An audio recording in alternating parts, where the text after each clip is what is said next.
By 1995, the name LucasArts had become synonymous with great adventure games, but a lot of their games had become franchises. Monkey Island and Maniac Mansion had produced sequels, and the Indiana Jones games were still going strong. But the studio's greatest strength was always in creating new worlds, spawning new franchises. And in 1995, Tim Schafer was given his first shot at creating an adventure game of his own. What came out of that process is one of the most revered games in the entire genre, Full Throttle. And I think the reason it's so revered is because it represents something so dramatically different from the other games that Lucas was making at the time. In atmosphere, in tone, in story, in art, Full Throttle marked a departure from the sort of whimsical nature that so many of the old Lucas games have. That's not to say Full Throttle is missing a sense of humor or is just an exercise in dourness like so many of the modern Telltale games. The Lucas vibe is still here, just in a different, very understated form. And the fact that it's so vastly different from earlier Lucas games is immediately obvious.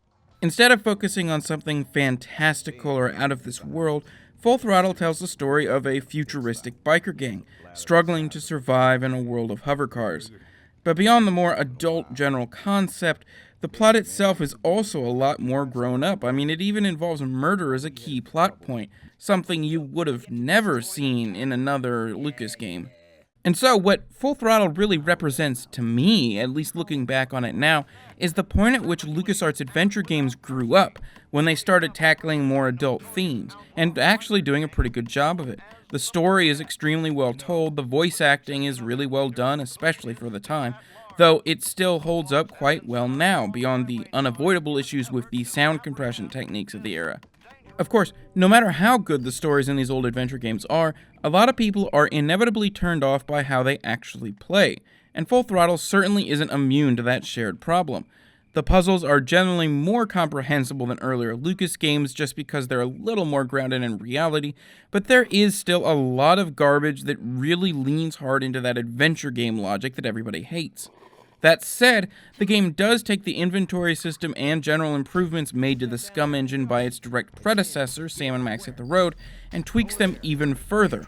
Instead of having to scroll through a bunch of options to do anything like you do in Sam & Max, Full Throttle implements a system extremely similar to the verb coin that would eventually be seen in Curse of Monkey Island, where you're basically given a visual selection of things you can do, and then you click on the object you want to do them to. Full Throttle is a very important game historically in regards to the evolution of storytelling in the adventure game genre, but more importantly to us here, it remains an extremely playable and enjoyable game, assuming you can make it past the problems that are so common to adventure games. But even if you do have to use a walkthrough, I think this game is still worth it. The art style still comes across as well as it did back in the day, and the performances, as well as the plot itself, flowed every bit as well as they did over 20 years ago. Every Monday, I look at a game that's at least 10 years old, and I see if it's held up today, if it's still worth playing now. If you like that idea, be sure to subscribe to Concilia's videos. If you like this video in particular, be sure to hit that like button, and thanks for watching.